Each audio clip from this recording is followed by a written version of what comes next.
Hello everyone. मैं संजीव कुमार पिछले 5 वर्षों से कंप्यूटर का प्रशिक्षण देते आ रहा हूं और मैं 2019 का जो डाटा एंट्री ऑपरेटर का एग्ज़ाम हुआ था उसको भी मैंने क्वालिफाई किया और आगे जो भी डाटा एंट्री ऑपरेटर का सपना देख रहे हैं उसको साकार करने का मैं भरसक प्रयास करूंगा। तो आज का टॉपिक ये है कि बिहार बेल्ट्रॉन सिलेक्शन की प्रक्रिया एग्ज़ाम से लेके सैलरी तक A to Z एक ही वीडियो। ये वीडियो थोड़ा लंबा जा सकता है लेकिन इसमें मेरे ख्याल से एक भी क्वेरी नहीं रहेगी। चलिए एक एक करके देखते हैं टॉपिक क्या है। सबसे पहले क्वेश्चन ये है कि बेल्ट्रॉन क्या है। बेल्ट्रॉन बिहार सरकार का एक एजेंसी है जिसके माध्यम से सरकार विभागों, कार्यालयों और निकायों में अधियाचनाओं के आधार पे, संविदा के आधार पे data entry operator, IT boy, programmer उपलब्ध करवाती है। और इसका जो सिलेक्शन प्रक्रिया होता है, सबसे पहले आपका एक सीबीटी टेस्ट होता है। जैसे आप सीबीटी टेस्ट क्वालिफाई कर जाते हैं उसके बाद आपका टाइपिंग टेस्ट होता है। टाइपिंग टेस्ट क्वालिफाई होने के बाद आपको एक मेरिट लिस्ट बना के पैनल में रखा जाता है और पैनल में रखने के बाद जैसे ही विभाग से कोई अधियाचना आती है, आपका जो रोस्टर बनता है, इसमें इस बार दिया गया है कि आपका जो रोस्टर बनेगा हिंदी टाइपिंग प्राप्तांक के अनुक्रम में मेघा सूची बनेगा। मतलब जो हिंदी टाइपिंग में पास होगा उनको पहले पैनल में रखा जाएगा ज्वाइनिंग के लिए। उसके बाद उसके बाद इंग्लिश वाले को तो हिंदी टाइपिंग पे ज़्यादा फोकस करनी है। और इसी तरह से आपका आरक्षण के हिसाब से भी ज्वाइनिंग में लाभ दिया जाता है। तो 60 मार्क का आपको एग्ज़ाम होता है जिसमें 30 मार्क लाना अनिवार्य हो जाता है। इसी तरह आपका पहले सीबीटी टेस्ट होता है, उसके बाद टाइपिंग टेस्ट होता है। जैसे टाइपिंग टेस्ट आप क्वालिफाई करते हैं तो आपको एक मेरिट लिस्ट में पैनल में रखा जाता है। अधियाचना के अनुसार आपको ज्वाइनिंग करवाया जाता है। इसका जो सिलेबस है एन आई ओ एस ये पोर्टल पे आपको ये जो वेबसाइट दिया गया है, अब बिहार बेल्ट्रॉन की वेबसाइट पे भी ये एन का सिलेबस वहाँ पे अवेलेबल करा दिया गया है। वहाँ से हम इसका सिलेबस और ई बुक डाउनलोड कर लेंगे और उसी हिसाब से आगे का तैयारी करनी है।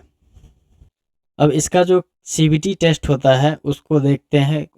एमसीक्यू क्वेश्चन रहता है जिसमें 1 घंटे समय दिया जाता है और उसमें 60 वस्तुनिष्ठ प्रश्न होते हैं जिसमें 30 मार्क मतलब 50% अंक लाना होता है। जैसे आपका 50% जैसे आप 50% मतलब 30 मार्क ले आते हैं, उसके बाद आप सीबीटी क्वालिफाई कर जाते हैं। इसके बाद आपको टाइपिंग टेस्ट के लिए बुलाया जाता है। पिछले बार हालांकि टाइपिंग टेस्ट के लिए समय दिया गया था लेकिन इस बार इसमें जो दिया गया है कि आपका सेम डे में ही आपका हिंदी और इंग्लिश जो भी आप सेलेक्ट कीजिएगा उसका टाइपिंग टेस्ट ले लेगा। और टाइपिंग की बात किया जाए तो इसमें दिया गया है कि अंग्रेजी में न्यूनतम टाइपिंग स्पीड 30 WPM होना चाहिए और हिंदी में 25 WPM। और टाइपिंग में जिनको कन्फ्यूजन है, अगर आप अंग्रेजी में 30 का स्पीड ले आते हैं तो वो भी क्वालिफाई करते हैं, हिंदी में 25 लाते हैं वो भी क्वालिफाई करते हैं। तो इसमें कोई कन्फ्यूजन रखने की ज़रूरत नहीं है। एक बार हम पिछले एग्ज़ाम का सिलेक्शन प्रोसेस देखते हैं। पिछले एग्ज़ाम में हुआ था क्या, जैसे इस बार बताया जा रहा है कि सीबीटी टेस्ट होगा, उसके बाद टाइपिंग टेस्ट होगा, उसके बाद मेरिट लिस्ट बनेगा। तो पिछले बार जो कैंडिडेट सीबीटी में बैठे थे वो लगभग 80,000 प्लस कैंडिडेट था। लेकिन इस बार जो अभी तक में फॉर्म गिर चुका है, मैंने आज भी रजिस्ट्रेशन करके देखा है एक स्टूडेंट का, 1.5 लाख प्लस स्टूडेंट का फॉर्म गिर चुका है। तो इस बार थोड़ा कंपटीशन है होने वाला है लेकिन टेंशन लेने की ज़रूरत नहीं है क्योंकि उसका जो क्राइटेरिया दिया गया है उसको आप फुलफिल कीजिएगा तो फिर आपका सिलेक्शन होना तय है। और सीबीटी में 86,000 में मात्र 15,000 स्टूडेंट टाइपिंग टेस्ट के लिए अवेलेबल हुआ था। इसका मतलब सीबीटी टेस्ट में देख सकते हैं आप कितना बड़ा जो है, ये 86,000 में 15,000 मतलब कितना बड़ा गैप है। इतना स्टूडेंट जो भी रेस्ट था वो कुछ ना कुछ कारण से फेल हो गए थे। और इसके बाद जो मेरिट लिस्ट बना, मेरिट लिस्ट में मतलब टाइपिंग में जो स्टूडेंट छटाया गया लगभग 60%, 15,000 में 7,000 का ही मेरिट लिस्ट बना। तो इस बार भी सेम प्रोसेस है, सीबीटी होगा, टाइपिंग टेस्ट होगा, उसके बाद मेरिट लिस्ट बनेगा। पिछले बार 80,000 में 15,000 टाइपिंग टेस्ट दिया था और फाइनल जो पैनल बना था उसमें सिर्फ 7,000 स्टूडेंट का ही मेरिट बना, क्योंकि जो रेस्ट स्टूडेंट थे वो टाइपिंग पास नहीं कर पाए थे। एक और क्वेश्चन यहाँ बनता है कि टोटल सीट कितना है। इसमें सीट का कोई दिक्कत नहीं है, अनलिमिटेड सीट है। अगर 20,000 भी पास हो जाएंगे ना स्टूडेंट तो उसके लिए कोई इशू नहीं है। बस थोड़ा दिक्कत होगा ज्वाइनिंग में। ज्वाइनिंग में ऐसे होगा कि अधियाचना के हिसाब से ज्वाइनिंग होगा, बाद बाकी जो स्टूडेंट पैनल में पीछे में रहेंगे वो उसको हो सकता है लंबा इंतज़ार करना पड़े, बाद बाकी और कुछ नहीं है। अगर आप 25,000 भी हो जाते हैं तो 25,000 को उसको ज्वाइनिंग करवाना है, क्योंकि वो सीट को दर्शाया नहीं है। पिछले बार भी 10,000 का कयास कर रहा था लेकिन 7,000 ही स्टूडेंट पास हुआ था। एक और क्वेश्चन ये है कि ज्वाइनिंग कहाँ होगा। बेल्ट्रॉन हमेशा चाहता है कि जो भी स्टूडेंट हो ज्वाइनिंग उनके डिस्ट्रिक्ट में ही हो, और कुछ विभाग ऐसे हैं जिसमें जो है तबादला होते रहता है, एक ज़िला से दूसरे ज़िला कराते रहता है, जिसमें वर्कलोड ज़्यादा होता है। नेक्स्ट देखते हैं। सैलरी के बारे में बहुत सारे पूछते रहते थे कि सैलरी कितना मिलता है, सैलरी कितना मिलता है। अभी तक में ये जो सामने आप देख रहे हैं ये 2015 में जो बदलाव हुआ था उसके बाद इसमें संशोधन नहीं किया गया, लेकिन कयास लगाया जा रहा है कि इसमें संशोधन होगा, सैलरी और बढ़ोतरी हो सकती है।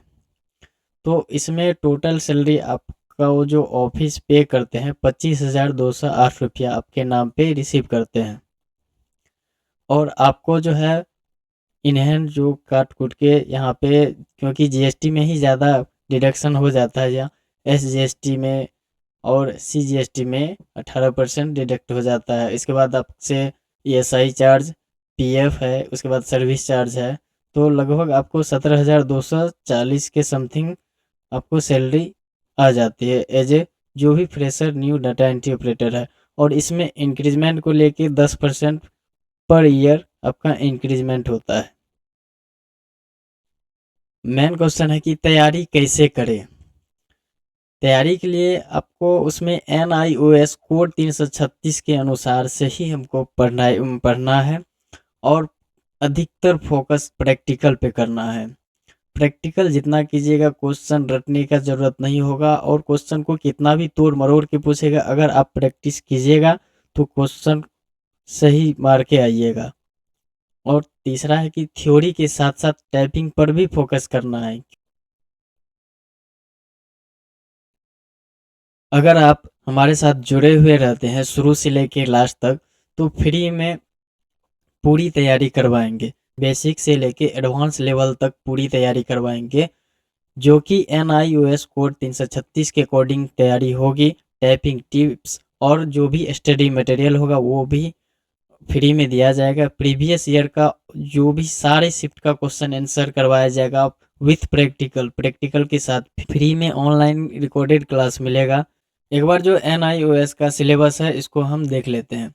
इसमें डाटा एंट्री ऑपरेटर कोड 336 का जो सिलेबस है, एक नंबर में यहाँ पे देखिए बेसिक कंप्यूटर है, जिसको कंप्यूटर फंडामेंटल के नाम से भी जानते हैं। उसके बाद ऑपरेटिंग सिस्टम है, ऑपरेटिंग सिस्टम के बाद MS वर्ड हो गया, उसी का वर्ड का फॉर्मेटिंग है, मेल मर्ज है, स्प्रेडशीट मतलब एक्सेल हो गया, एक्सेल का फॉर्मेटिंग हो गया, उसके बाद फार्मूला है और प्रेजेंटेशन है। तो ये 9 नंबर से लेके 3 नंबर तक ये MS ऑफिस में ही आता है। तो एक आपका चैप्टर MS ऑफिस हो गया, अब एक एक आपका चैप्टर हो गया बेसिक कंप्यूटर, दूसरा 2 नंबर में हो गया ऑपरेटिंग सिस्टम, 3 से लेके 9 तक हो गया MS ऑफिस का ही ये 3 से लेके 9 तक का चैप्टर है, और चौथा हो गया आपका इंटरनेट। बस इतना ही चैप्टर पढ़ना है, आपका एग्जाम 100% निकल जाएगा। कुछ ऐसे यूट्यूबर के बारे में हम बताना चाहेंगे, कुछ ऐसे यूट्यूबर है, डाटा एंट्री ऑपरेटर है अभी से ही एमएस ऑफिस शुरू कर दे रहे हैं। के चक्कर में अपना समय बर्बाद ना करें प्लीज़। आपको जो सटीक सिलेबस दिया गया है वो सिलेबस के अनुसार आप पढ़ें, या जहाँ से भी वीडियो हो सिलेबस के हिसाब से देखें। कोई जो है अभी शुरू किया है क्लास नंबर 1 में एमएस वर्ड पढ़ा रहे हैं, जिसको बेसिक कुछ पता ही नहीं है उसको पढ़ाने जा रहे हैं, एमएस ऑफिस पढ़ा रहे हैं। कंप्यूटर देखिए पढ़ाने का जो तरीका होता है बेसिक से होना चाहिए। यूट्यूबर और डाटा इंटरप्रेटर की बात कर रहे हैं, डायरेक्ट क्वेश्चन आंसर करवा दे रहे हैं और गारंटी लेंगे 100% एग्जाम पास कराने की। और फंडामेंटल ऑपरेटिंग सिस्टम का कुछ अता पता नहीं है, एमएस ऑफिस का ज्ञान देंगे। यहाँ पे सवाल है कि फ्री में कौन कौन आपको पढ़ा सकता है। फ्री में वही पढ़ा सकते हैं जो टीचर न्यू न्यू यूट्यूब पे आए हैं, और दूसरा वो पढ़ा सकते हैं जो सेवा के भाव से पढ़ाते हैं। अदरवाइज अगर आप एक्सपीरियंस टीचर से पढ़ना चाहेंगे तो वो बिना फी के पढ़ा ही नहीं सकते हैं, ये बात नोट कर लेंगे। इसीलिए हम बोलेंगे जो भी यूट्यूबर है, डाटा एंट्री ऑपरेटर है, कुछ यूट्यूबर डाटा एंट्री ऑपरेटर का बात कर रहे हैं, उसके चक्कर में प्लीज़ आप अपना समय बर्बाद ना करें, सिलेबस के अकॉर्डिंग ही पढ़ें। अगर आपको वीडियो थोड़ा सा भी अच्छा लगा हो तो प्लीज़ लाइक शेयर सब्सक्राइब कर दें। अगर आप फेसबुक पे देख रहे हैं तो प्लीज़ फॉलो और शेयर करें। धन्यवाद।